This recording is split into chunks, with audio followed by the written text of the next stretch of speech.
DD214 Gaming Podcast is for mature audiences only. Any videos, music, or entertainment not originating from DD214 Gaming is used and covered under Section 107 of the Copyright Act of 1976, also known as fair use. Opinions expressed are our own and do not represent any DoD or U.S. government entities as a whole.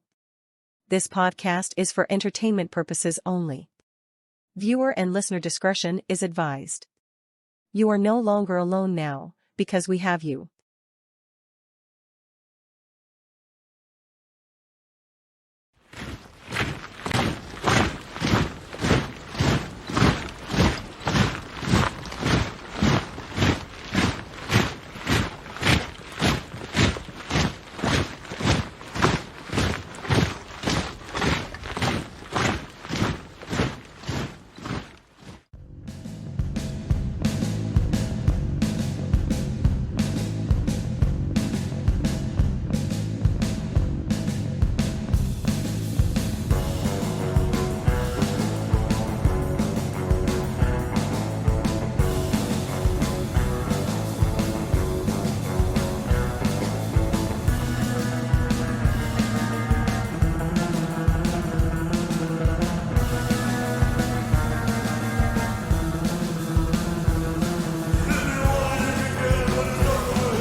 Number 94.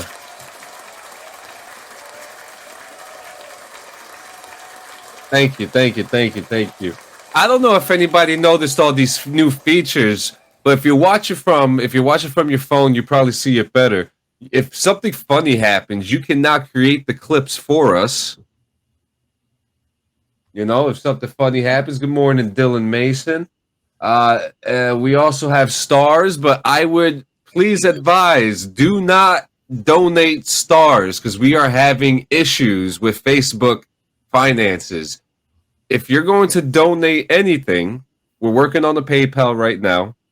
There we go. We're working on the PayPal, but we do have a Cash App that the podcast is connected to. We had to make it for the podcast, but that is the hashtag or sign.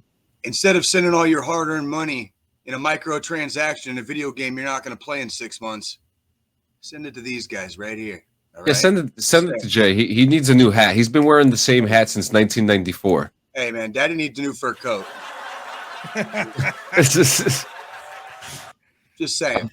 I'm telling you, it's like the only reason why it looks that black is because he steams it. Hey, man, let me tell you, like, black is beautiful, okay? And it's never not gonna be. All right, that's all I'm saying.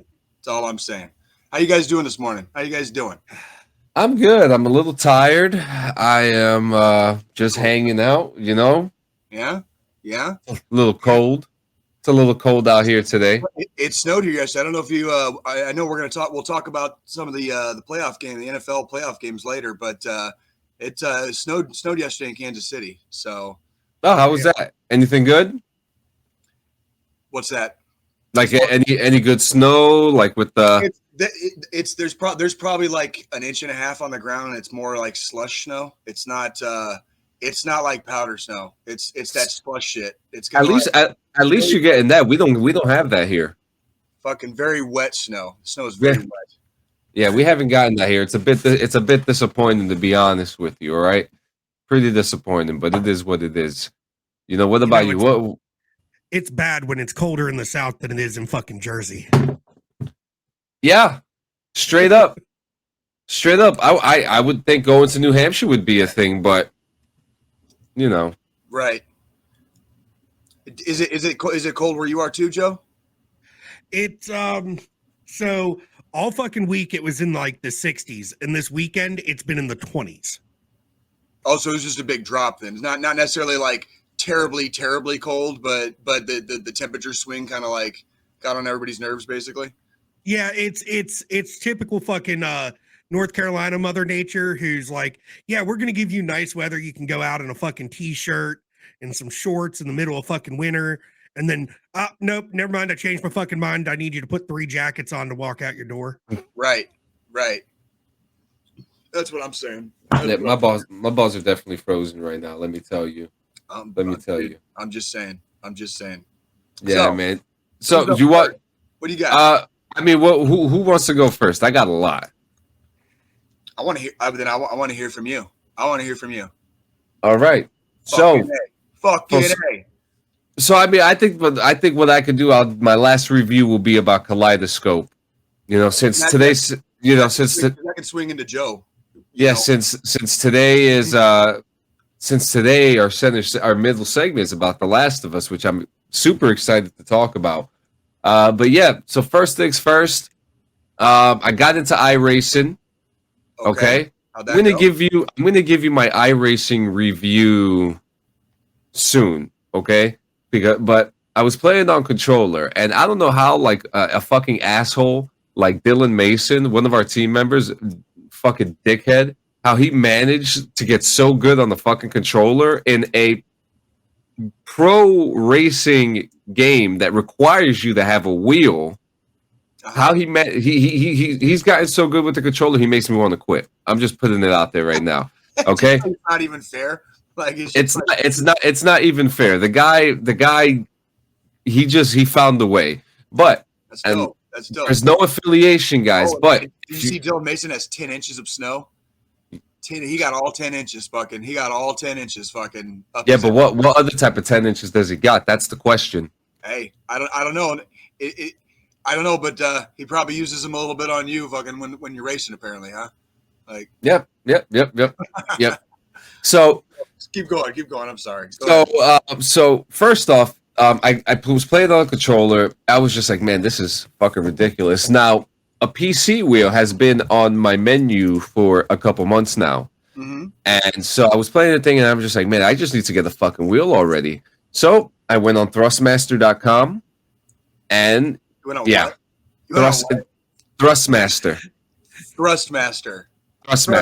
That's what they're called. Thrustmaster, right? So, and it's funny too because I purposely put a post up on Facebook that said I can't wait to get my Thrustmaster tomorrow, right? And Chris Boldet was like, I had to Google it just to make sure to see that this wasn't like what I thought it was. So no, it's not what you guys think it is. I'm actually going to show it to you right now. I can't pull it off of the. All right, here we go. We got it right here. Hey, now be careful. We don't want to see your Thrustmaster. Yep, this is it. This is the Thrustmaster T248. It is a high-end $400 driving wheel. Okay, it has Xbox and PC capabilities. When you switch it, it calibrates. Whoa.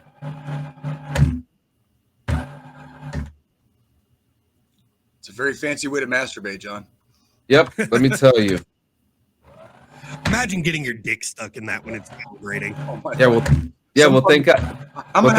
How many sick fucks do you think are out there that would fucking get off on that though? Like, they're fucking out there. You know what I mean? Part of me feels like with the fucking force that thing was spinning around, it would just rip your dick off.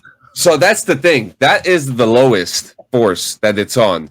Oh, hey, we have a guest star here. What's up, buddy? I'm just getting my phone. Oh, go ahead. It's right here. Hopefully I don't lose Robux for this. Yep. Now, when you play like a VR or F1 racing game, do you have to have the same kind of reflexes like an actual freaking? Okay, I'm actually going to get to that. You just spoiled part of my review because I did play. No, it's okay. The first thought I had. It was the first thought I had in my fucking head. Oh, of course, but because that's the first thought that was in my head. So the wheel itself, it is fantastic. It is one of the only wheels in the market right now that has like it's easy to maneuver. It's easy to navigate. So like most wheels that you get, right? They don't have a lot of buttons on the interface for you to kind of navigate. You still have to use your controller. Inconvenient, right? That would be inconvenient. So you'd have to use both.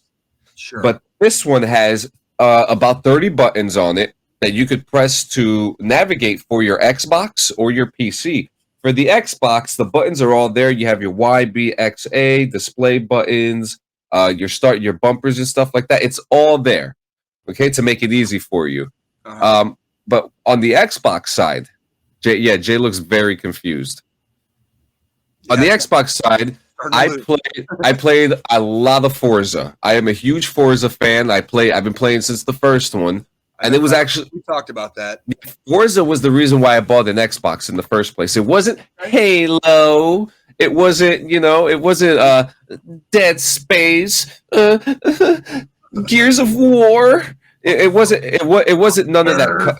It wasn't none of that cuck shit. What got me into the Xbox, got me to buy Xbox 360 was Forza. So it's been years I've been wanting to get the wheel, and I finally got one that has everything that it needs. Now, it has a fucking engine in it. There's an engine. This thing right here where it says Thrustmaster, this is an engine. This is the actual Thrustmaster. I still can't get over the goddamn name, dude. It's great. Isn't it great branding? Isn't it great branding? Yeah, sure. I mean, so for fuck's sake, you bought it, right? Like, I mean, another little bit of info about Thrustmaster. They don't just make racing wheels; they also make like yokes and controls for like flight simulators. Yep. Okay. So you can have your racing sim, you can have flight sim controls for flying games and shit. They have controllers too. Now, here's the thing. Next week, John reviews using the Thrustmaster playing Call of Duty. Can I do it's got all the Xbox controls. Can I do that? So it'd be like fucking playing with a controller. Just instead of having joysticks, you got to fucking turn the wheel to move left and right. Oh yeah, dude. Say I won't do it right now, dude. Say I won't do it right now. That you won't fucking people do it. have fucking done it with a goddamn Guitar Hero controller before. Fucking Manchester. Bet you won't do it. No balls. No balls. That's fucking funny, dude. So what is your for iRacing? What is your final what's your final analysis on the 10-inch scale when you get there? Well, before we get to the iRacing, the wheel itself, the engine, you have to be very fucking careful because this bitch gets hot. It has a display module in here that it will tell you how many rotations it takes per minute, and it also gives you there's a temperature meter. There's a whole bunch of stuff in here so that you could safely, if it gets too hot, okay, it's time to shut this bitch off. I had this motherfucker at 176 degrees Fahrenheit yesterday. Oh, dude, you should start cooking some bacon, dude. Like, you know what? That's actually not a bad idea. So wrap that motherfucker in some tinfoil and fucking. Yeah. Now on the Xbox side of things, I played Forza Horizon 5 and I had to buy the Hot Wheels pack so I could fucking play some Hot Wheels. You know what I mean? Mm-hmm. So it's actually not even letting me press any of these buttons on Call of Duty right now. Hang on.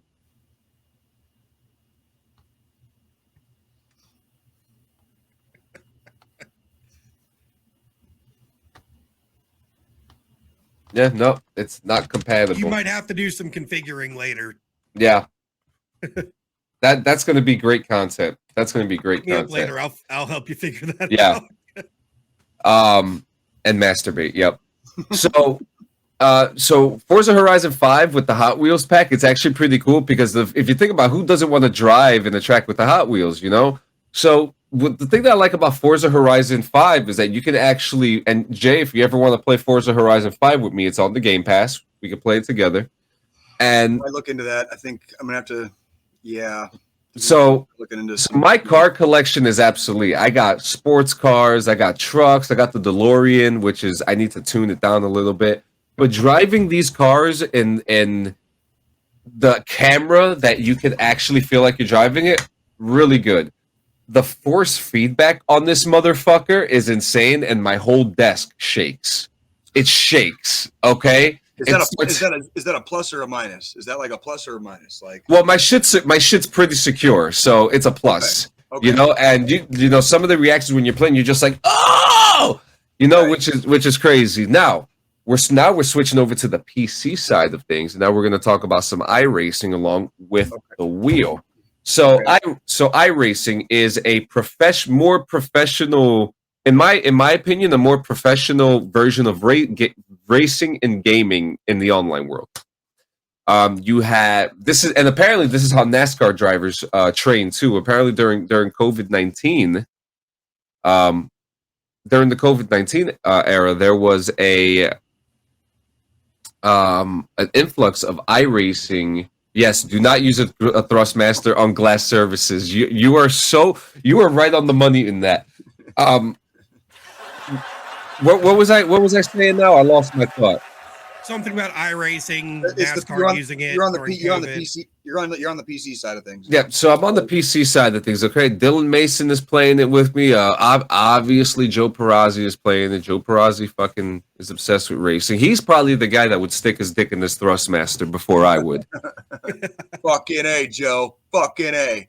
And so on and so forth. At iRacing, so it's all competitive.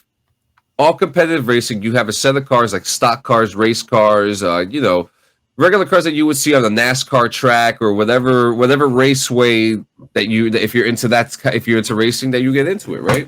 Mm-hmm. So first off, you want to make sure that you're fucking practicing this shit, because if you're not practicing and if you're not doing it right, you're gonna get fucking cucked. Okay, I've been yelled at, I've been told off, I've been called like, oh my god, I've been also called.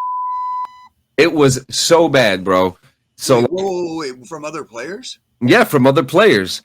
And for what? Why? Because you crashed into them or something? Because I crashed into them accidentally. You know, they say I don't know how to. Yeah, they say I don't know how to fucking drive. Then they start reporting you and stuff like that. So these people, they take it very serious. In fact, so serious that yesterday was a 24-hour race. They call it the Daytona 24. It was for iRacing, and it was a 24-hour race where different racers take shifts. Okay. Customization, fantastic. I have Target sponsorships, Shell, Valvoline, Shell. You know, all the good stuff. You know. Yeah. All the I know all the conglomerate corporations. Yeah, Yada. All the great corporate stuff. Yay. All the good stuff to sponsor me in these races, but it's not over yet. Then I put the VR headset on. Mm-hmm. And I need to do some adjustment with a car that has a top on it because my head is going through the roof. But if you have like a Formula V car, right? Which obviously you know what a Formula car is, no roof, you know. Yeah. You know, you've seen them before. Like 250 fucking miles an hour, however the fuck fast they go, and like fly in the air, you know. Let me tell you something. Putting the VR on and driving that thing, I have more accuracy. I feel more confident playing in VR on it. And I sit there and I'm just like, oh, here we go. And I'm waiting for it. And it's just like, it's a little more realistic once you put that VR headset on. And it's the same thing when you play American Truck Simulator with the VR headset as well. Very fantastic. So because of community, I'm going to be giving iRacing a 6 out of 10. Holy shit. Because the community, you know, a lot of them will talk shit about you. I don't want to say toxic. I'll say it for you. Yeah, it's not completely toxic, but you know, because a lot of rookies go in there and they say, "Hey, I'm a rookie. I'm just practicing." Because how are you going to do better if you're not racing with other humans, right? You know, you need to learn human behavior and things like that. So, you know, my whole experience with that kind of shot it down to a 6 because instead of other people trying to help, it's more people talking down on you and calling you fucking God knows what under the sun. So, you know, game itself is great, but you need to do better with your community. That's really it. So here's how serious people take this, and I'm going to show a picture of what people have for their fucking setups. Yeah, look at that shit. Wow. Fucking wow. That is a 3-screen ice cream setup, but that whole seat moves and everything. Just to play a game. That's about a $6,000 setup right there too. Looks, I mean, don't get me wrong. That's fucking. If you got the money, if that's you really fucking money. cool. I'm sure that would be a really fun. Look game at the to play. speaker. Like, look at the speaker in the back, right under the seat. Yeah. Look at They've that got thing. the subwoofer here. They've got 3 speakers in the front. They've got different wheels, so they can change out their fucking wheel. Yeah, so and it gets pretty like the actual races themselves are actually kind of entertaining to watch, especially if you don't know how to drive like myself. You know, but very fun. The game itself is super fun. Couple glitches though. There's a lot of glitches, people blinking in and out and things like that. But lots of realism. Racing compulsion is a thing. Racing compulsion is a thing. You want to talk about that, Jay, and what you know about it? I mean, hey man, if you need to talk to somebody, dude, like people are out there. All right. So if you're having a problem with racing, you know, and like, you know, you just find yourself thinking about racing and racing all the time, and you spend about as much money on fucking racing as you might like, say, like, I don't know, like a used car, right? Like, you know, you might need to seek professional help. It's okay. If you don't got it. If you don't got it. If you got it. If you got it, you know, hey, do your thing. Can you imagine the roadhead while driving that thing? Dude, that's like the next step, isn't it? I mean, they got robots for fucking everything now, right? So it's like you can have a VR headset on with a fucking $6,000 setup with like a $5,000 doll, you know, just doing whatever to you. Like where's the human interaction here? Just saying. Porno music? That's funny, actually. I mean, there's like, yeah, like you could just live in your apartment for the rest of your life, maybe. $6,000 racing setup with a real Thrustmaster. With a real Thrustmaster. I love you. The kind you love you. Shut up, bitch. Oh man, that's what I'm talking about. So also in my week, finished Kaleidoscope, guys. Kaleidoscope. Okay, so we kind of went into it, you know. I actually, this is going to be very interesting to say, we actually kind of changed up our order. So we started off with red, orange, yellow, blue, violet, right. So we rewatched red again because we kind of like, okay, it got a little bit confusing. So we did orange, yellow, blue, violet, white, red, and pink. Okay. Kind of like a cinematical, more like a cinematical, kind of chronological in a way, but not so much. I actually kind of feel like that if you had watched Pink in the first episode, it probably would have made it super more exciting. You know, especially with the way that they ended it. Chronologically, Pink was what, the very final, the very last one. Yeah, yeah. I think I said something about that last week where I didn't I, Joe? You informed me and John before we finished it to switch up the order a little bit because I was doing the Tarantino order, which ended with white. That's right. But you said do white, red, pink. Yeah, instead of red, which was a great suggestion, by the way. I think, and because we did talk about it last week about how, like, you know, the gimmick kind of worked and it kept me involved, and that was probably like the Tarantino order was a very good order. It really was, but red and pink are basically your freaking your catalysts. Yeah, it's like the epilogue and your coda at the end. You know, like red would be like the epilogue and the coda would be pink. I actually thought that like red and pink were way better than white. Like those two episodes alone were like super. The heist episode was not my favorite episode. Like I agree. Yeah, just the amount of pure fuckery in the heist episode. I mean, that's like the whole setup, dude. Like I mean, the thing is, boy, they sucked. I would say the best part in the entire heist episode was when he broke into the personal vault and left the the fucking pendant that got him put in jail. Yeah, that was dope. Now, and look, we're going spoilers, guys. So if you haven't watched it, I'm sorry, okay? Because you know what? Spoiler alert. That was up on the and actually, that like what you just hit on was another reason why I was giving it kind of like more negative reviews last week. Was like that was like you're not going to wear personal shit into a fucking job. Like you're burning, you're burning your clothing.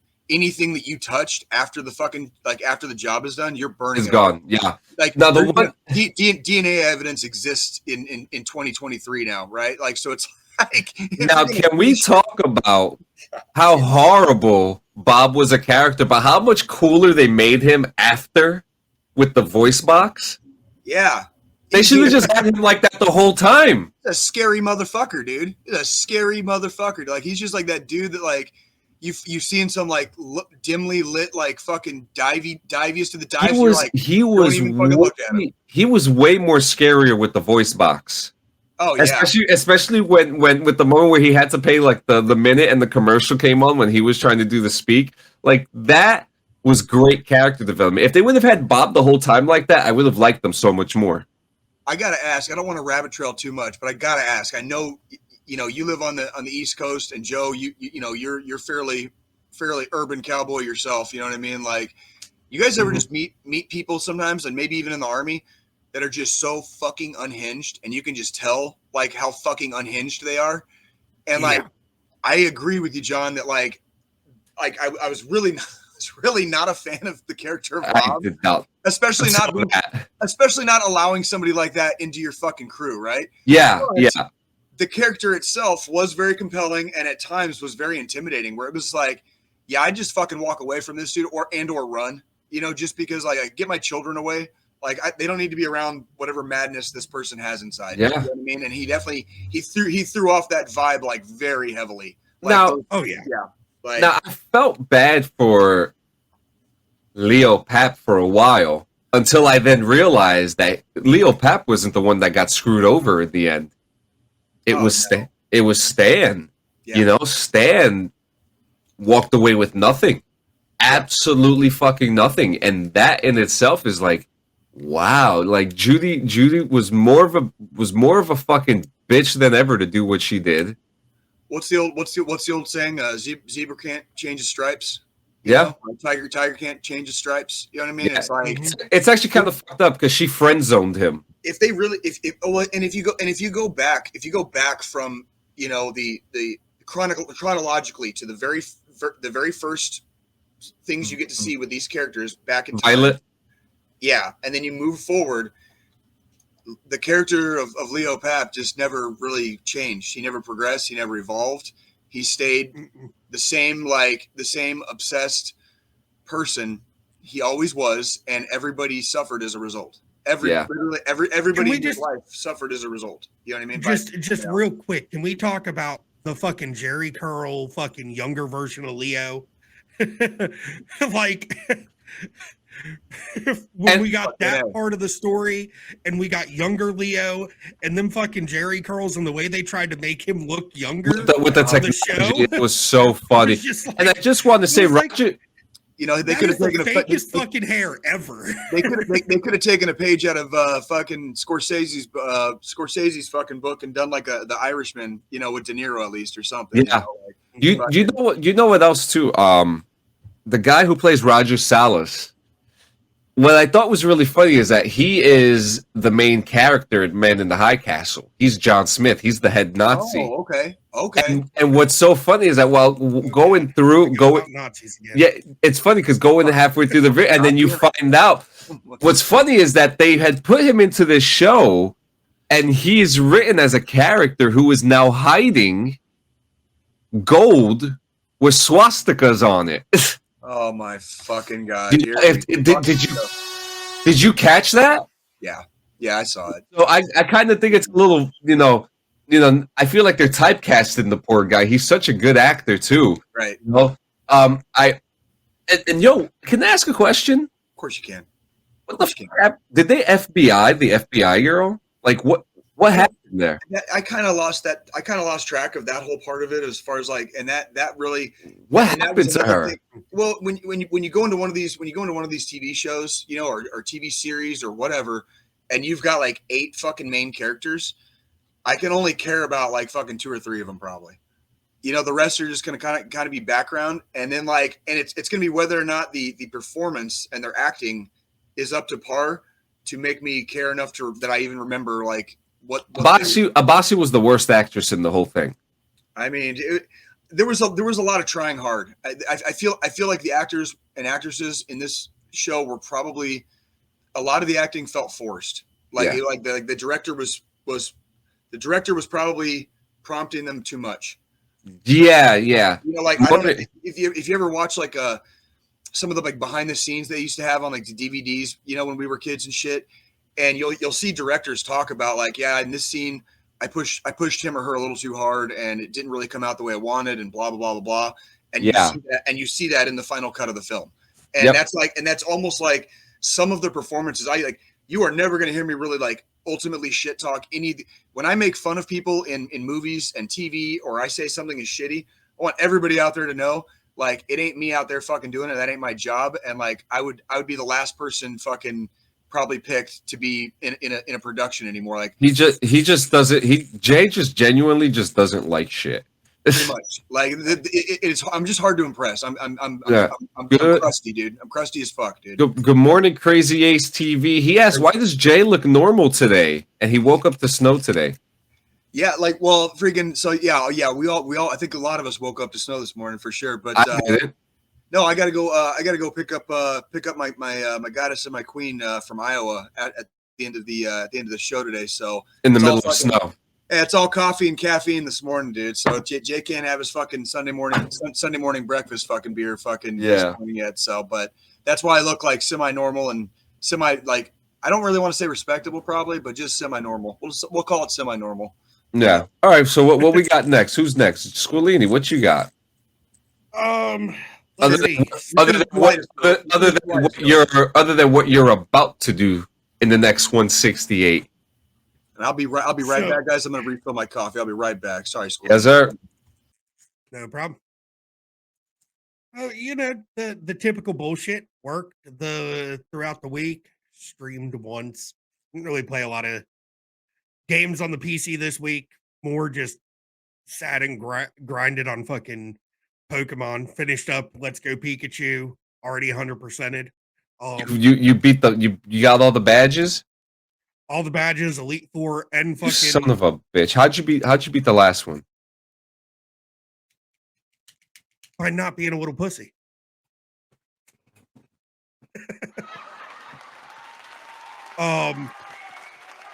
No, I went into the fucking Elite Four with like my top 3 fucking Pokemon already at level like 75.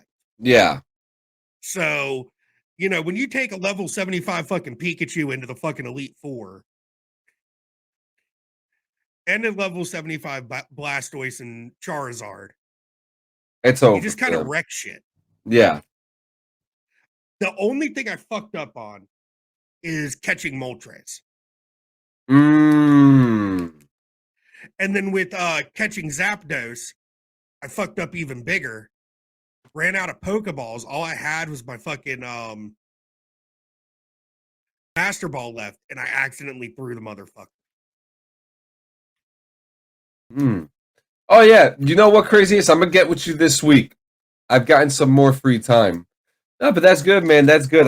I'll probably get back into it this week. I'll probably not after I do some racing this week. I got a couple races I got to get into. But that's pretty good, man. That's pretty good. Yeah, I mean that. You know, went out with the neighbors and shit Friday night. Had a couple drinks. Last night got a tattoo, little Squirtle. Oh shit! Look at that. Did it hurt? Eventually, I'm gonna add Bulbasaur and Charmander, and then Pikachu on there also. Yeah, the OGs. That's pretty good. That's pretty good. So, you know, doing just fucking that and just trying to fucking make it one day at a time. Yeah. For those who don't know, obviously what we've got coming up this week, John. Yeah, for those who don't know, Mr. Tech Guy is going to be building my PC this week. About what, like 70% of the parts should be there in the next couple of hours. Because there's the case. I think the case, the power supply, the CPU, the motherboard are all showing up today. Make sure you do a nice little content video, because I would love to see how you. Yeah, I'm gonna find I've got a fucking like selfie stick / tripod in the fucking car, so I'm gonna grab that and set it up on the desk to record as I'm putting everything together and do little montage videos. Maybe fucking edit it all together eventually and throw it up on the fucking YouTube or some shit.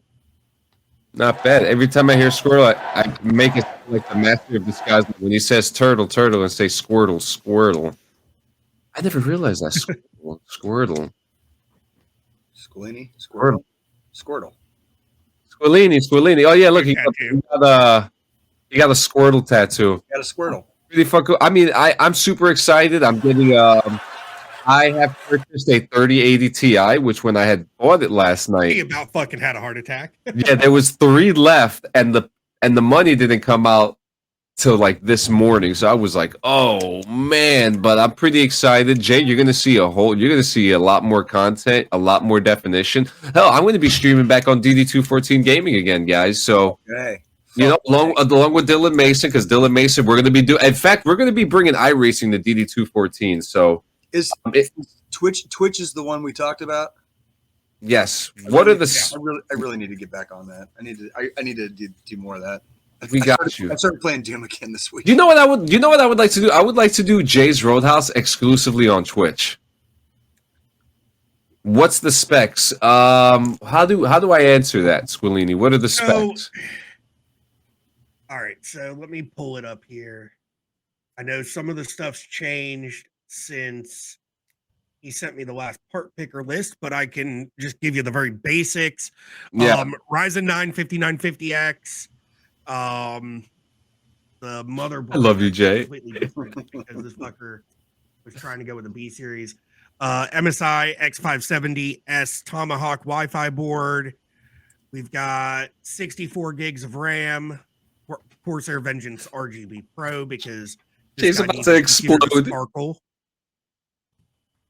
3080 Ti, 2 terabyte SSD. I've got a spare 256 that I'm going to throw in there to fucking use for the boot drive, just because we're not taking up fucking space on that nice 2 terabyte drive for fucking Windows. Yeah, that would be a travesty. We are doing a 750 watt semi-modular Corsair CXM power supply. Yeah, so I'm very excited. Crazy Ace says, I got to drive to the Micro Center in Columbus to swap out my 3060 Ti. My monitors keep going black after swapping my cables and checking drivers and settings. Something you need to watch out for, I guess. Look at Squilini's brain going. His brain's going right now. I'm thinking. And Jay's about to explode. I'm sitting here. I'm over here. I'm fucking clueless. This is like, dude, I'm a fucking grunt, dude. I don't know shit about fuck. All right. Damn, a 2-hour drive just to swap out your. Before you make a 2-hour fucking drive, hit me up on fucking Discord. Yeah, I'm dude. Squilini is like the Geek Squad, right? Like you guys know what the fuck you're actually. Hey, speaking of which, I got a couple of old laptops, homie. If I get them fucking wrapped up, can you fucking pull some fucking old data off for me? Yeah. I've got like Afghanistan pictures. I've got like a story that I was writing a long time ago that like is just lost to the hard drive basically. Like I've got a couple of them actually. How much porn is on those computers? On one of them, I'm trying to think. I don't think I used the laptop's hard drive for that. It was always an external. Who uses their PC anymore for that shit anyway? Well, no, because like on deployments, man, like I needed my laptop for to watch movies and shit. Yeah. I had like a fucking DVD tray and all that shit, and like so I didn't want to take up too much space on the viruses and all that shit. Yep. Whatever, dude. So like I had a buddy that went home on R&R like early in our deployment, and he brought back this fucking hard drive, and I did download some of it onto mine, but it wasn't like all of it. It was like fucking a couple of folders, right? And the folders had like some, and then I would periodically like delete and update shit, right? When you go through your porn cycles on deployments, like because that's a thing. You know what I mean? Like. So Crazy Ace, that was actually what I was going to say. It's a USB 3.0 adapter that has an old fucking 3.5 inch and a 2.5 inch drive slots. How happened to 2-in-1? Pull the hard drives out of the old laptops, pop them in that. It's hooked up to my computer, and I can pull data off of them. You're gonna make Jay cry when you get that stuff. And I can watch porn. Nikki Larson is not watching. Anybody that's been deployed knows how to watch porn. Trust me. Like, wait, what did you say, John? I said Nikki Larson is now watching. Is now watching? It's like that's what it says. That's what it says on Facebook. Hello, my queen. We're just talking about deployments. It's like as you get caught talking about porn, right? So So you're talking about 3 laptops, Afghanistan pictures. I think there's 2 specific ones. One, it was in my barracks after my first deployment, and I remember I heard something sizzling, like in the direction of like my desk from like where I was sleeping on my bed, and I fucking sat up straight in bed, and I literally saw like my laptop like sizzling, but the whatever like there was like liquid inside. It was like liquid inside the screen, right? And the liquid was coming out of the screen, like. Yeah, you did, baby. Sorry. It's like, I love you. I miss you. Coming to see you soon. Yeah. The voice. Yeah. Speaking of voices, if you guys want to hear what Joe Squilini sounded like when he was 12, listen to the last episode of the podcast and listen to the AI rendering of his voice, because Jay and Squilini sound like children. Oh, that's fucking hilarious. Hence why I don't like your fucking AI rendering, John. I'm not going to do it anymore. I promise. Yeah, until this episode, with both hands and crossed fingers behind your back. Yeah, I saw that shit. Like, don't lie to me, John. Like, I just have a cube. I swear. I know, right? Of course you do. She says she knows what she signed up for. You know what's funny? How the 3 of us, we're all like, we're morally sound, but we're not all that there. You know what I mean? All our spouses have learned real quick. Yeah, it's like there you can be like ethically and morally sound, and not necessarily be within the left and right limits of everybody else's ethically and morally sound. Like, so I think there's within the military kind of like tribe that we come from, you learn that real quick. There, shit's not always black and white. A lot of the decisions that get made in life are not so cut and dry, so easy. Yeah. And sometimes we have to, and to cope with that, we go outside the realm of what most people might consider the left and right, the left and right, range limit fans. We go outside of them all the time because that's how we cope with fucking our shit. Right. So, yes, sir. Yeah. So this fucking laptop is like frying right in front of me. So like it was unusable at that point, but I kept it because it had data on it. Like I had pictures from my first deployment in Afghanistan, a story that I was writing, like all kinds of shit. And so like I'd have to I want to retrieve that shit, but I've had these laptops for like almost 10 years now, just waiting to have data removed. You know what I mean? Like, but I've kept them. So yeah. Anywho. I actually, speaking of the data recovery, so I have that dock for the hard drives. And then I paid 3 years ago, like $1,000 for a data recovery tool. So that way, no matter how fucked up the hard drive is, I can get something off of it. Holy shit, really? Right. That's exactly right. He makes the Geek Squad bend over is what he does. Shit. Right, the whole fucking squad, homie. Don't fuck with Joe. I'm a very firm, man, we don't even have to fucking jump in on this shit. Joe will fucking take the whole fucking crew on, homie. I'm just gonna stand back and watch and fucking Fucking smoke a cigarette with John while he fucking dusts your ass, dude. Here's the funny thing, we keep bringing up Geek Squad. My first ever IT gig was for fucking Geek Squad.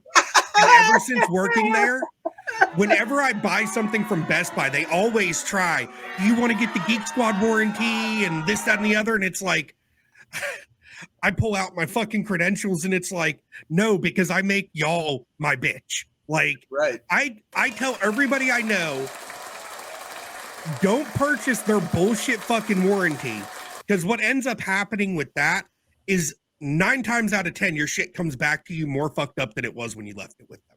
Yes. Absolutely. What else we got for the week? Well, shit. I guess I can go probably into mine. And what did we say, John? So we're saving The Last of Us for the middle segment. Yep. Okay, so I'll try to make it like semi-quick. God damn, I wanted to talk about this fucking piece of shit called Moonshot. Okay. Oh yeah. So okay. Stay tuned next week for that. This is one of those movies that was like the idea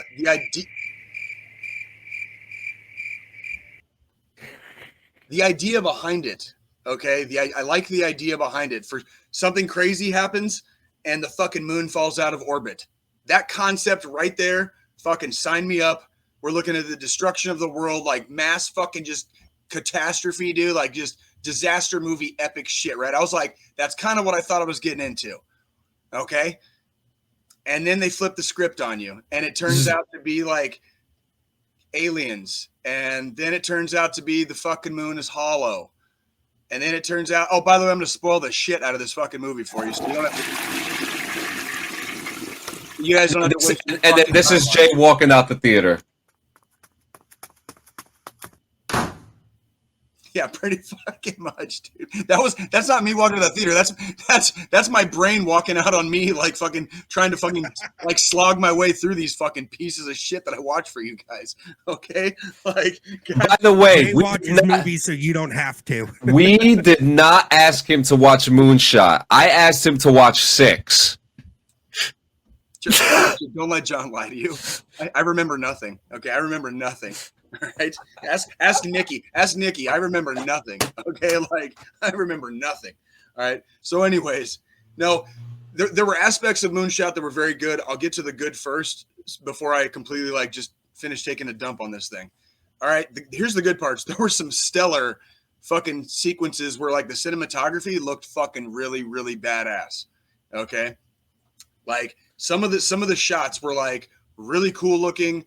Really like, oh fuck, like that's kind of trippy. You know what I mean? Like that. It was actually. Can I ask you a question? Of course you can. Because you said Moonshot. Nikki is saying Moonfall. Moonshot and Moonfall are 2 different movies. What movie did you watch? The one Nikki said. Did it have Halle Berry in it? Yeah. It was Moonfall. Moonfall. Okay, whatever. Moonfall. I can't even get the fucking name of the movie right, dude. Like. That's how fucking how giant these fucking turds are.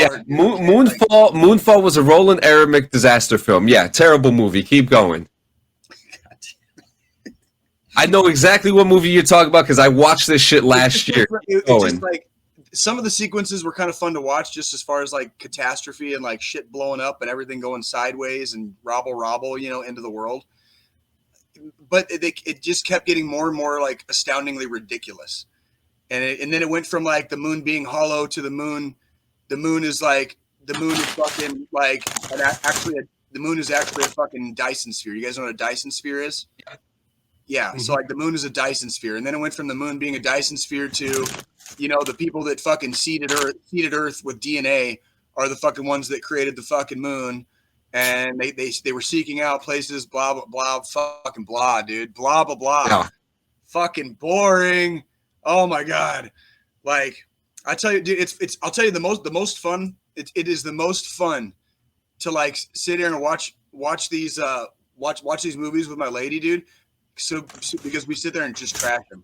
We just sit there and trash them, dude. Like, and it's just fun to do sometimes. So Moonfall, Moonshot, Moonfuck, whatever the hell it's called, is getting like a fairly wet noodle fucking 4.5 fucking like out of fucking 10, dude. All right, like it got a couple of points. It scored a couple. That is a joke because you are super generous because that shit to me was a 1 out of 10. Some of the sequences were kind of fun to watch. I like when I'm like very, very not connected to the characters. Sometimes I like watching people get fucked up in the movies. You know what I mean? We're just like, ha, ha, ha, you know, like freaking like, yeah, dude. Like that's kind of how I do it. So the idea of the movie was good, and to be honest with you, for Roland Emmerich to come out with such a piece of shit movie. Who's that? He's the guy. He made The Day After Tomorrow. Piece of shit. 2021. Piece of shit. But still better than this. Hey, I guess they tried, and you know what? They all got paid. So they did not try. Who am I to talk Jay, don't let them lie to you. They did not try. They did not try. There was no trying. Somebody was fucking out to lunch the day they came up with the fucking twists and turns in that fucking piece of shit, dude. Like, let me tell you, dude. Somebody was out to fucking lunch. All right. Like, I don't know how much fucking LSD you have to take to come up with the story they came up with for that movie, but it's a fucking lot. Okay. And I would not recommend it. The FDA doesn't recommend it. All right. When you do, if you're going to do hallucinogens, you should probably do them under supervision of, medical professionals. Okay. Mm-hmm. So yeah, but I'm pretty sure somebody was high on LSD when they came up with the idea for that fucking movie. Seriously. So yeah. Yeah. All right. I couldn't agree more. So now what? Last of Us? Is okay? Last of Us? So if you have not watched The Last of Us, you may want to leave right now. We're gonna go from 6 to 0. Watch. It's only one episode. Yeah. Yeah. Let me put there you go. Well, what? Joe might not. Yeah, Joe might not. I mean, where did that come from? The LSD shit. I was talking about LSD. All right. Okay. So we're getting The Last of Us? Yeah, kick it off. You guys talk about it. I have some Easter eggs and stuff like that, like Easter egg breakdown stuff that I could talk about. Okay. Okay, give me 1 second. Yeah, you guys kick it off. Who's played it? Who's watched it? My apologies. I just stepped on somebody doing that. My apologies, Joe. I was already Smart man. Great mind for your life. All right, check it out. So the Mandalorian is in a the near past. All right, for those of you guys that have played the game, you kind of know what the game is about. The first episode shows you some stuff that you didn't get to see in the game, kind of in the lead up and the build up to not only the outbreak, but this devastating virus, and some of the more initial things that were happening in the main characters, the Mandalorian's life. Okay, so Mandalorian's fucking doing his thing. He's like a family man.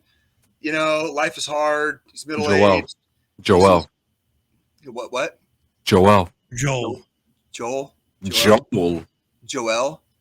Are we? Is that a Star Wars thing? Joel? Is that how we're pronouncing it? No. His character in the fucking show is Joel. Or Joel. If you're trying to, to be a Star Wars, redo the fucking Key and Peele fucking Aaron bullshit over there. I know people with the name Joel. It's a real name. You guys don't pronounce it. Yeah, I know people too, but it's females that have that fucking name. Really? The Mandalorian's not a female. So anywho, so the Mandalorian is going through some fucking life shit, and some bullshit happens, and then some more bullshit happens. And Joe, you're gonna have to remind me some of the bullshit that happened because I've forgotten a lot of it already. So I think we watched it last Sunday, and we're probably gonna watch the episode 2 tonight. So give me some of the bullshit. Yeah, that's right. It comes out tonight. So the episode starts off. His daughter wakes up, then wakes him up. It's his birthday. He goes off to fucking work after they have breakfast. Later in the day, she's home. She goes and visits the neighbor. You see this old lady that's decrepit in a fucking wheelchair, just start twitching and shit in the fucking background. Nothing good comes of this, especially when it's a post-zombie apocalyptic fucking style show. Right. Later that night, she's laying in bed, asleep. She wakes up due to some flashing green fucking lights and shit, goes outside or goes downstairs, neighbor's dog's fucking pawing at the fucking door. Next thing you know, there's fucking zombies. Zambies? And now we got zombies. Son of a bitch. Now we got Zambies. So that's really the beginning of the episode. And then it just kind of fast forwards to like 20 years later or some bullshit. Yep. Yeah, here we go. Yeah. And this is like showing like when they're talking or whatever in some of his flashbacks in the game, and then compared to the show that we just watched, I'm assuming, John. Yep, that's exactly it. Yep. Because after the episode, a lot of this happened where there were clips that kind of showed specific scenes that were in the game versus the show. And I mean, they hit the stuff that they did use content from the game for. I will say they did hit right on the fucking nail with the show. Did you play The Last of Us a lot, Joe? So I played the first one when it came out. I have yet to play the second one. I believe they just released them on PC recently, or it's coming out on PC. I think it's about to come out. Yeah. Because I think I have it in my fucking wish list. How did the show make you feel like overall, like let's say like emotionally? Were you guys like did it kind of like tug your heartstrings? Were you a little bit more scared? Did you feel more fear of the horror? Like, did it make you think about like what would happen if society actually broke down? You know what I mean? Like, you know, shit like yeah, you go first while I eat this burger.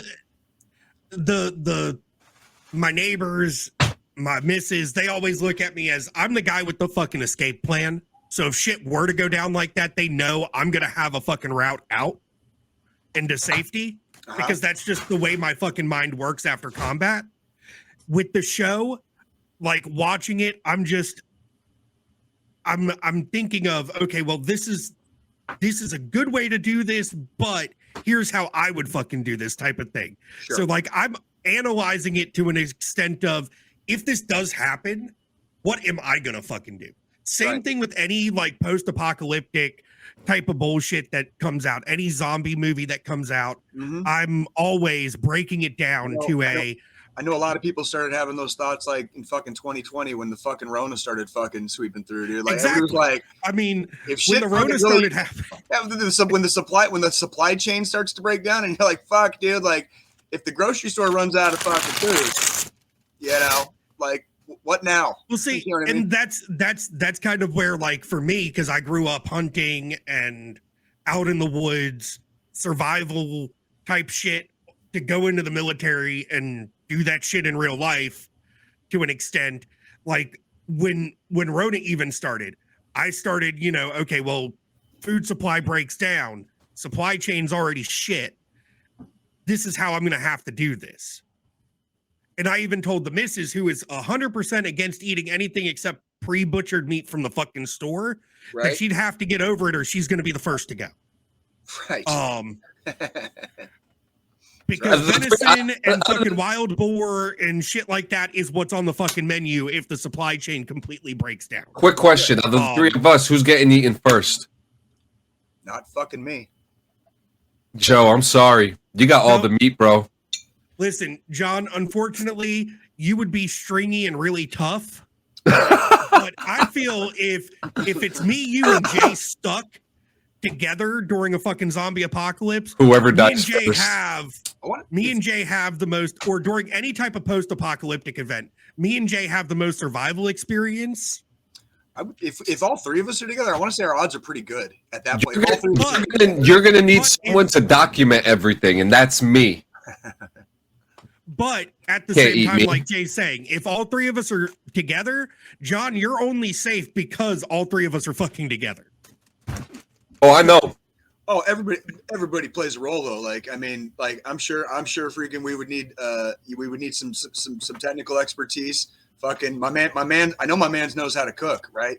Like fucking, so like when I bring back like fucking a ham hock from like, you know, whatever I fucking, you know, whatever dog I shoot that day that's still out there, You know what I mean? Like we're gonna need somebody to freaking like take care of it, right? Like it's all good. I mean, I can fucking cook, and I can cook any type of fucking.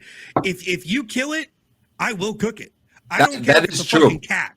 He has more experience in that department than I do. I'm actually like not. I'm almost all the way through non on like a log of like deer sausage basically. Yeah, like one of my buddies gave me like last week. I just sit there and like take the log out and just like chew on it while I'm watching like TV sometimes. You know what I mean? You do what, Shay? Is that how you chew? Like that? I just take a lot of fucking meat to my face. You know what I mean? Like I can't get the whole thing in my mouth yet, but I'm practicing.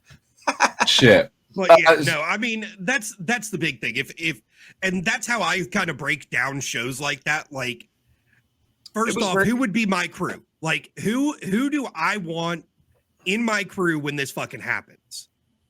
Hope they don't live across the country from you. Can I just say one thing too, Squilini? If it ever came down to that, we'd have to travel to the Midwest because there's no way the East Coast is going to survive. No, I'm leaving the fucking East Coast in a heartbeat. East Coast, West Coast, fucking the deserts of the Southwest, dude. Like good fucking luck, dude. Good. Straight up, straight up. You're in a big city, it's over for you. I mean, we're kind of in a big city, but we're surrounded by a lot of water. Rain, you know what I mean? Like stuff like where like it's not that hard to freaking like I think that there's something too that a lot of these shows I think they don't show a lot of. They kind of you just in all these movies and these TV shows, video games, whatever. It's like they all operate under this assumption that like society breaks down and all of a sudden it's just chaos. And the reality is, and we see it time and time again, like in almost every portion of the world, when society breaks down, people band together.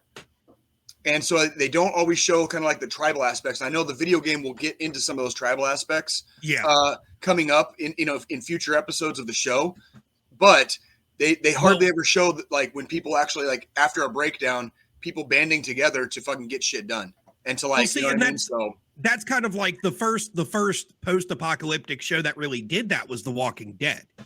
Right. Because with The Walking Dead, you had different tribes and factions and people that band together and work together as a collective because that's what it's just basic human nature. We're going to find other people. We're going to form a group and we're going to fucking survive together. Right. And those of us veterans and I mean, like Anthony said, or Tony, like he said, the mountains is actually a really good fucking spot to go. Yeah, I was gonna say I wouldn't say take the. I wouldn't say get out of there. Yeah, if you're in the mountains already, stay fucking put. Yeah, like I'm literally 3.5 hours from fucking the Appalachians. The biggest problem. I'm not too far from them either. Well, and the biggest problem if you have people freaking out and emptying a city out, you know what I mean. The biggest problem with that is a mass exodus of humanity. And then you're driving a mass exodus of humanity through different areas that are not set up or there's the infrastructure is not there to withstand that much humanity, and that's exactly how like breakdowns like that happen. You know what I mean? Where it's like, so yeah, like fucking John, dude. I just got reminded of. I'm sorry, dude. Like the fucking. That AI fucking Muppets thing, dude. You got to pull it up at some point in this episode, dude. I will. I'll do it. We're doing news. I actually sent that to my boss, and he was like, "I would actually fucking watch this." I would watch it too. I would watch it in a fucking heartbeat. Yeah. But no, I mean, so far, first episode, I would give it. The fuck is that? It's a Zambi. That a Zambi? Is that a Zambi or is that me when I go fucking eat barbecue here in Kansas? Morrow says he knows all the local shiners, so he got booze. See, everyone plays a part, guys. Even Mason says he'll do all the deboning and skinning. We all play a part. You see, this is the apocalypse crew right here. I'm telling you, man, fucking your local veterans will fucking keep your ass alive, dude. Fucking seek us out, homies. Seek us out. Yeah, I mean, and that's the big thing. We've already got our tribe. Right. So, it's just getting to a centralized location. Right. And then fortifying. Yep. and then you refortify, and then you start fucking branching out, and then you fucking start fortifying areas outside the area you just fortified, and you just keep expanding your fucking little bubble right there. Yep. AKA setting up a fucking forward operating base, AKA absolutely.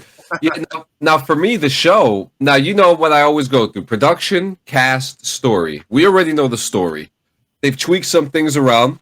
Fantastic. I never watched the game. I never played the game, so I'm coming in blind. But my perspective of this is, one, Boston was blown to smithereens. That I couldn't be more happy. I couldn't be more than happy to see that. That was one thing. But amongst all that, production-wise, they did such a good job. HBO spent a fuck ton of money on this show, as you can tell, and they did, and it worked. Visually, it is beautiful. Especially the part when the plane came down. That was wild. Okay, I want to get to that scene in the second too, because I love that scene, that one specific scene a lot. Cast, mm-hmm. I mean, you got a really good cast. Especially, there was actually, from what I've read in this one article from Screen Rant, some of the actors on the show were actually in the game. A character named Marlene, she plays her character in the game, cool. And the voice actor. Oh, what's his boy's name? His friend. His friend with the rifle. Joel's friend. You mean his brother, Tommy? Tommy. That's okay, yeah, his brother Tommy. Shit, I lost my thing. What was I gonna say? What was I saying? You were saying freaking the voice actor for him. The voice actor for Tommy is actually in the show. He plays the old gentleman that was giving credits to Joel. And he had like the beard and stuff like that. Okay. He's actually the voice actor for Tommy. So some of the actors from the game are actually in the show, which I thought is really cool. How they keep, they don't give them their roles because some of these actors could portray some of these roles better due to physicality. Gabriel Luna, who plays Tommy, is a perfect choice for Tommy. Diego Luna, excuse me, a fantastic choice for Tommy. I didn't even know he could talk like that. With that voice, because every time we see him in a role, he's so soft spoken and things like that. So hearing him with this deep, like, and on top of that, he's Enduring Freedom or what ward was the Easter egg that they had? He has a bumper sticker. I think I saw that. Desert Storm, I think it is. Storm, yeah. I was gonna say Desert Storm. Desert Storm. I wouldn't have remembered that until I remember noticing it. Now that you just said that. So I noticed it, but I'd totally forgotten that. Like, yeah. So I don't know if that's a little thing that they talked about in the game, but I also think that for them to put that in the show, it makes sense why Tommy knows how to use a gun for fuck's sake. I also, looking at the comparisons, I also thought it was better to give Tommy a rifle more than a pistol. A 6-shooter pistol, as he does in the game. From what I remember, the rifle served much better. He kills a soldier who was just doing his job, But that is the sacrifices of post-apocalyptica, right? Isn't it? Yeah. And that's when, of course, if we're talking about a total breakdown of society, like who are your friends? Like if you're talking about martial law, if you can just get arrested by being out on the streets, you know what I mean? Like stuff like that, where it's just like you get into a whole like sociology experiment, and like and that's why, and I'm glad that you said, because I want to get to that one scene right after the plane fell, or during that scene where everyone's going crazy, people are getting eaten, people are running for their lives. What I love about that scene is that it's a 360 shot of what's going on around Joel and Ellie. Is her name Ellie? I believe so. It's a 360 shot that goes around, and you see everything that's going around them. One, it's not impossible anymore to do a clear 360 shot due to the use of steady cams. But what's amazing about that shot is that everything that's happening, everyone's doing something different. You have a group of people running together, a group of people running from each other. You have the zombies. We're just going to call them zombies from here. You have zombies who are eating people while all this is going on. At the same time, the fall of society is happening right before your eyes, and this is a thing that a lot of TV shows and movies don't show enough of. One term that I've heard in Yumi and lore they use for Death Stranding is current apocalypse. This is showing a scene in the current apocalypse as it is happening. Right. That scene itself, I think really exemplifies the theme of where the show is going and what the show is going to be. And the build up from the beginning of the episode up to that point was a lot of like, there was like, ominous overtones and like, oh yeah, it's like it like slowly creeps up on you until now it's fucking here. Like that, like now there's no denying it. There's no denying it. There's no sleeping on it. There's no like, yeah, we'll get to that tomorrow, right? Like that shit that our brains like to do to us. It's like, no, it's fucking happening now. Now what? You know what I mean? Like literally now what? Because fucking you don't have a choice because you are fucking surrounded by everything is going ape shit. What are you gonna do, Hot Shot? What was that fucking Speed? Like pop quiz, Hot Shot. What do you do? What do you do? Like yeah, and that's the big thing. We sit here and we talk about, okay, this is what we would do when this happens. However, we don't exactly know how our reaction is going to be when it fucking happens. And that 360 shot at the beginning of the episode, I think it was like maybe 15 minutes in, 20 minutes in, some shit like that, where it's literally you're watching the apocalypse fucking unfold around you. Right. Planes are crashing. The military's like, fuck it, kill everybody, because they don't even know what to do. Yeah. They don't even fucking have a clue. They just know somebody above them has said, just shoot anything you see, and they're gonna fucking do it. And there comes that moral ambiguity as well, because as a soldier, what do you do? What would you do? What would you? You're looking at it. You're looking at an outbreak and the absolute breakdown of society, like on levels of like basically anarchy. And somebody above you says, "Fucking shoot anything you see." What are you gonna do? That would be a moral and ethical conundrum, like for the ages, for the fucking maybe not in other countries, but here in the fucking good old United States of America, we actually get ethically and like morally fucking like twisted up a little bit about doing stuff like that. Because in my head, I'm thinking if I have a family, how am I going to get back to them? I'm risking getting arrested, possibly getting killed now. Well, probably executed. Like executed now at this point, on the spot, probably. And like, well, then you got to talk. What do you do? What do you do in the apocalypse if you're like 50 miles away from your family, 100, 500? What if you run a business trip, and all of a sudden you're halfway across the country and the apocalypse is unfolding? Like now, what the fuck do you do? You know what I mean? Like, we'll see, and that's the big thing. Like, all the plans I have currently are if I'm at home with my fucking family. Right. But, if, say, with my job, they send me to fucking Florida for a week, and on the third day I'm there, the fucking apocalypse breaks out. Now I'm having to fucking steal a fucking armored vehicle because I'm definitely not taking the fucking rental car home. You just get carjacked. He's going right to the police station. Yeah, there was in Moonfuck or whatever I watched this week. There was a carjack. There was a couple of carjack scenes fucking in that. Like a couple. The goddamn name of that movie has changed every time he's fucking said it today. It was such a piece of shit. Fuck that. Fuck Halle Berry, dude. But she got paid probably. So I mean, and that's the big thing is, I'm not gonna take a fucking damn Prius 500 miles home. Oh no! During a fucking apocalypse, I'm gonna go find a fucking like armored truck from like fucking Loomis or some shit. I'm gonna find the biggest truck I could find. You guys don't even or a fucking plowed like a snow plow truck, something with a fucking like the damn cow fucking thing on the front to where I can just plow through fucking anything and everything. Because I'm getting the fuck home, or I'm at least getting to a centralized location, and I will coordinate that while I'm fucking stealing a goddamn vehicle.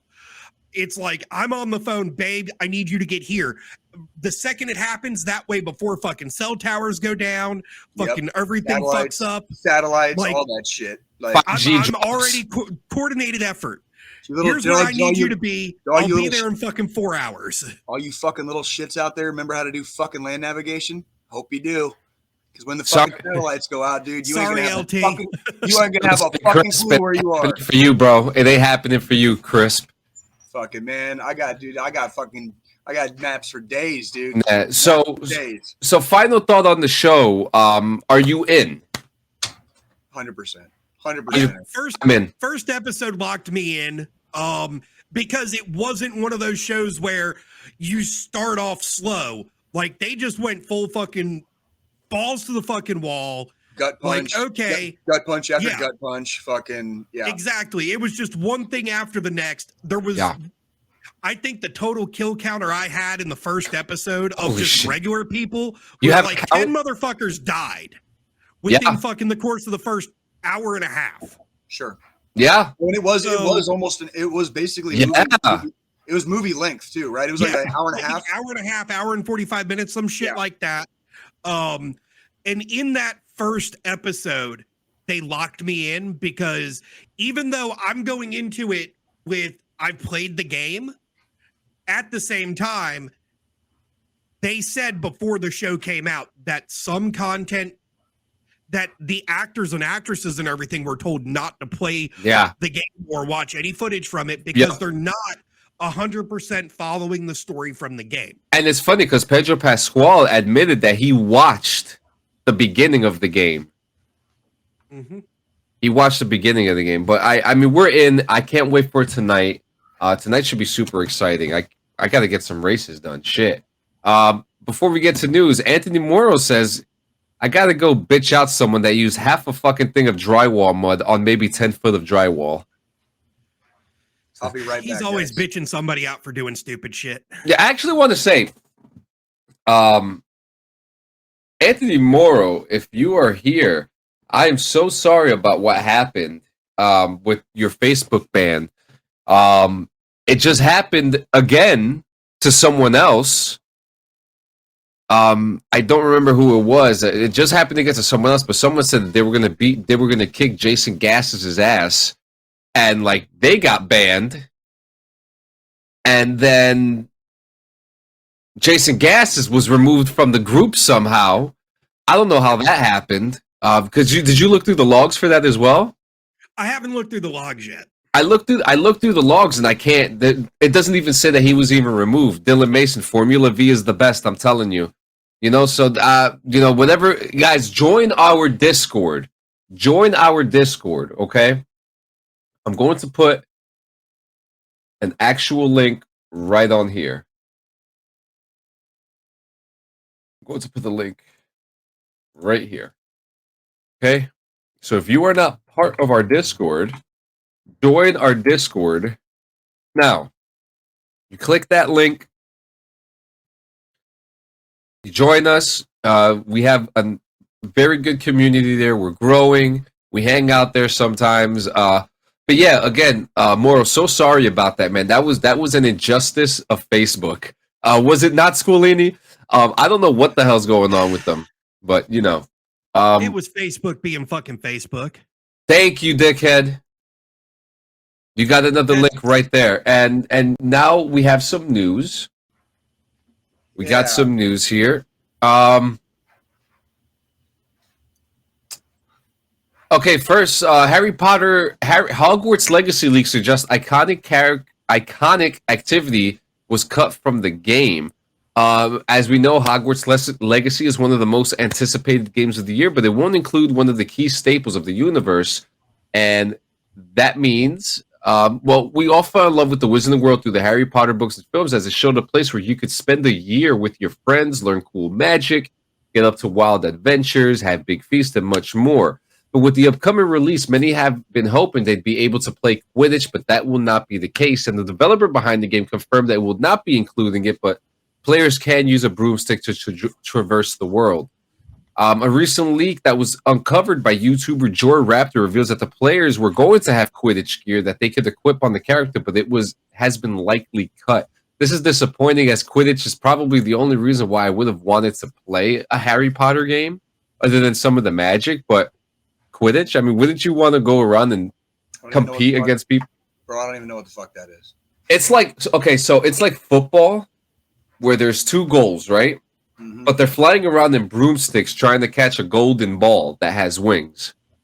Okay, I've seen a couple of the okay. I just didn't remember. I never read the books. I didn't watch the movies. The sport of Quidditch is probably, for me, the most exciting part of the whole Harry Potter universe because, sports is sports, man. Competitive. Sports is ball. sports. I like sports ball, too. I totally get it. Like, I totally feel you on that. Like, so, that there's that. Next in news, Nintendo Switch owner's pet fish commits credit card fraud. This is a true story. I saw a blurb on that. What was the method? What was the method used? Like, how did that occur? As spotted by TechSpot,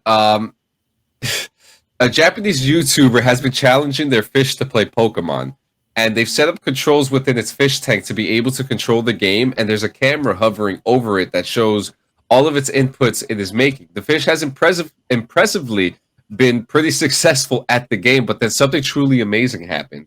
The game crashed, forcing the fish back to the home screen of the Switch.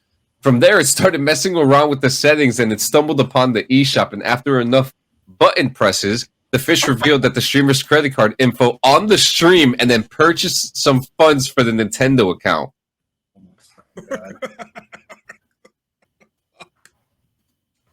Do you want to see the footage? I think we need to see the footage. This is actually this is incredible. Hang on, guys. Damn, somebody's fucking. How bored do you have to fucking be, dude? How much fucking work went into him, getting his fish to God damn it, dude! All right, so there's the fish. The fish is actually playing. Look, oh my god. He's typing out, help me. Get me out of this fucking bowl. No wonder I'd spend that fucking dude's money too. He's fucking torturing the place. So then look, here it is. So now it's back in the home screen. There we go, going into the eShop. This is unfucking real, dude. That man deserved to have his money taken. Look at this. Oh my god. Yo. Motherfucker just bought fucking 500 credits.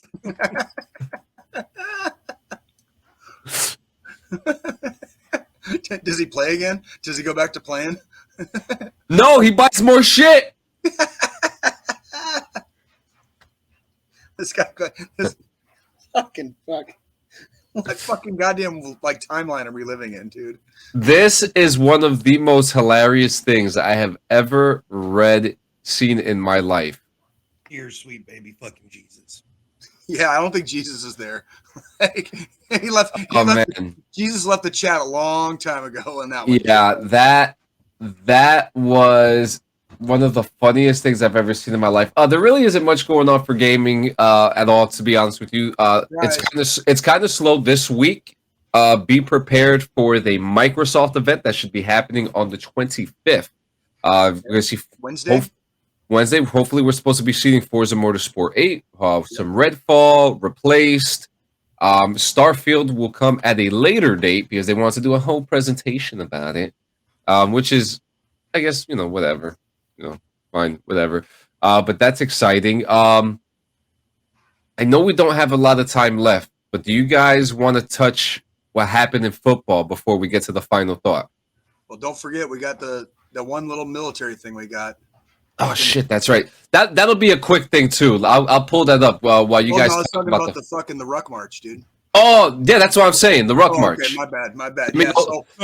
Talk about that football thing real quick, and then we'll do the Ruck March, and then we'll get out of here. Okay. Yeah, Joe, go ahead. Obviously, I'm a football guy, so let's hear it.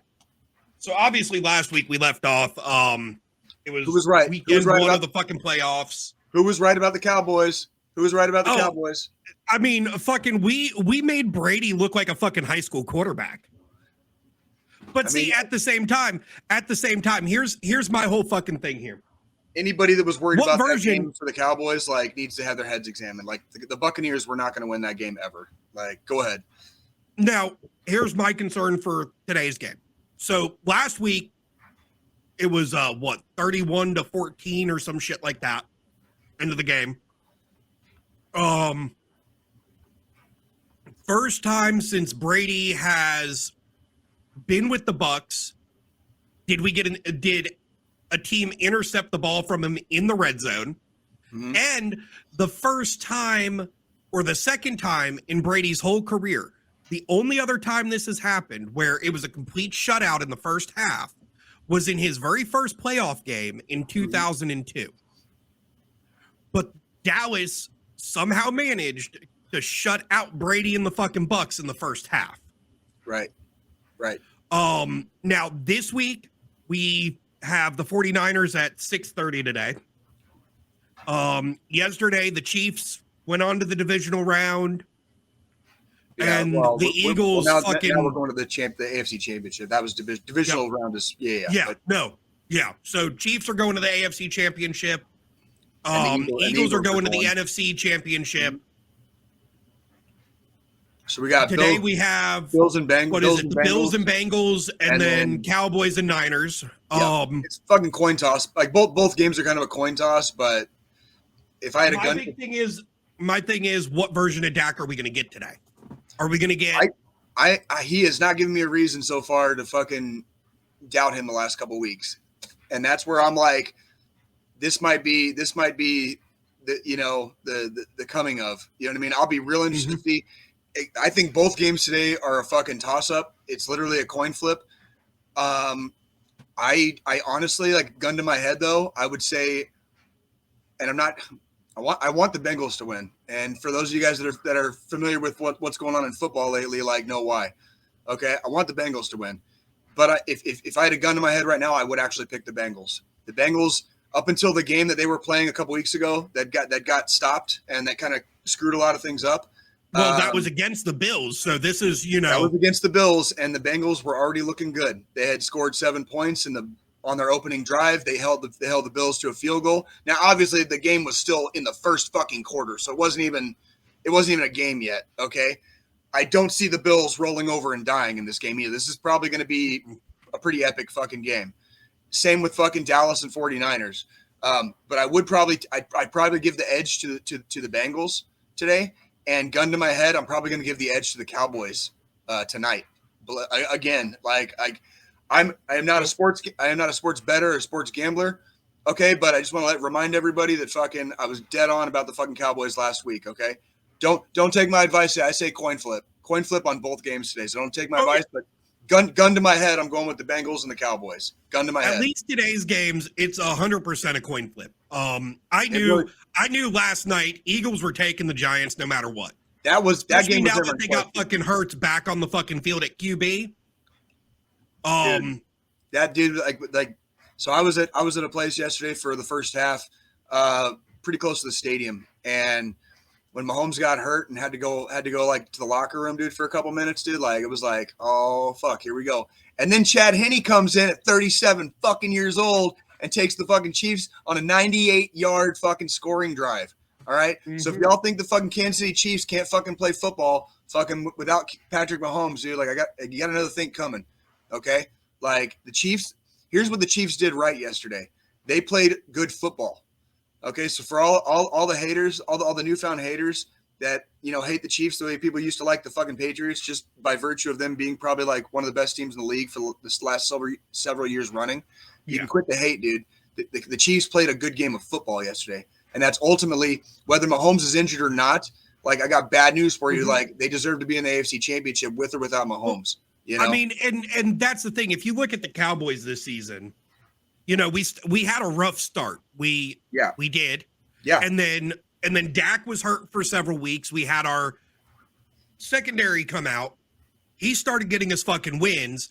Dak comes back, and Dak's been on fucking fire since. Right. So you got two quarterbacks that know how to fucking win with the rest of the fucking offense. With the rest of the offense. Yeah. And then our defense has actually been spot on this fucking season. So, it's definitely a coin flip because the Niners are definitely no joke this season either. No, they're not. That's why it's a coin flip, because the Niners are no joke. The Niners are going to bring it tonight. But when you look at it from a statistics standpoint, all the simulations that have been ran and the statistics are all pointing at the Cowboys pulling it. I think as long as the offense is sustained from like what they showed last week, and the defense makes a fucking couple of key stops, it's going to be Dallas. If our offense and defense pull what they did last week with Tampa Bay, and we have that same fucking team show up today, we will. It's going to be Dallas. And yes, I'm a Dallas fan. However, I'm so used to my team losing that if they do lose to the 49ers, they lost to another really good team. Sure. And with the way the structure for the Cowboys has been, we've sucked since fucking 95 or whatever, since the last time we got a ring. Sure. But since Dak's come in and the restructure of the team has happened, we've progressively gotten fucking better each damn year. Even if we don't make it into the NFC playoffs or to the Super Bowl this year, next year we might make it to the fucking NFC playoffs. That is the fucking story. That is the story of the fucking Chiefs. After Andy Reid came on, we got Alex Smith, and then we drafted Mahomes, and that is the for all the haters out there, like the reason the Kansas City Chiefs are so good is because they started restructuring the team like over a fucking decade ago, like when they hired Andy Reid. That like this all started over a decade ago. You know what I mean? And that's always the big thing is, you have a team that's really good, and then coach retires or, QBs change due to retirement, players change, restructuring has to fucking happen because now you've got a new QB. You have to build your offense around that quarterback. It is so hard to have a long-term plan in the NFL. It is so fucking hard to do that. But there are coaches and there are general managers out there that have made an art of it. And when you finally get the pieces put together, instead of just having and wanting a team that's good right now, you can have a team that's been getting better slowly, and then make a couple of key moves in the fucking offseason. And next thing you know, you're contending for the AFC or NFC championship, one win away from the Super Bowl. And it happens that fast in football sometimes. Yeah. And that, so anyway, so metaphorical gun to your head. Who are you taking for the Bills and Bengals? I'm gonna have to go Bengals. I just think that I'm in the same boat, but it's because their style of play is so physical. They're so physical. See, they're physical this year, and then I'm also an underdog puller. Same. And the Bengals are more of an underdog than the Bills are. I also want the AFC Championship to be at Arrowhead where it fucking belongs next week. So I'm just going to throw that out there. Because let me guess, if the Bills win, it's not going to be at Arrowhead. No, it's going to be it's going to be in Atlanta. Playing at fucking Atlanta for the fucking championship. And Atlanta isn't even in the fucking playoffs. After what happened last night, I don't know if they want to go to Atlanta. We'll talk about that. We'll talk about that offline. Yeah, we'll talk about that offline. I'm pretty sure you heard what happened, right? I keep up on the news. So gun to my head, Bengals take the Bills, and then Cowboys take the Niners. I have to. I mean, with the Cowboys game, I have to pull for my fucking team. It's football for me. It's just football logic. I just in a coin flip game and the guns to my head, I have to say like the Cowboys are a little bit of a better team, and the Bengals are a little bit tougher than the Bills. The Bills. I want to say the Bills actually probably have the better team, but the Bengals, like their style of play is so like rough you up, fuck you up, and then fucking score on you. You know what I mean? Like now, that's their whole. That is their whole style of play. That's how we got beat in the fucking AFC Championship last year. You know what I mean? What's happening, Mark? So that's now, I love when you guys talk football. How about Brady and getting that fucking fine for that illegal fucking slide tackle he tried to pull? Hey man, it's no fun league, dude. So what are you gonna do? Like I heard somebody else got like a $55,000 fine for talking shit about the refs on like a podcast or something. $55,000?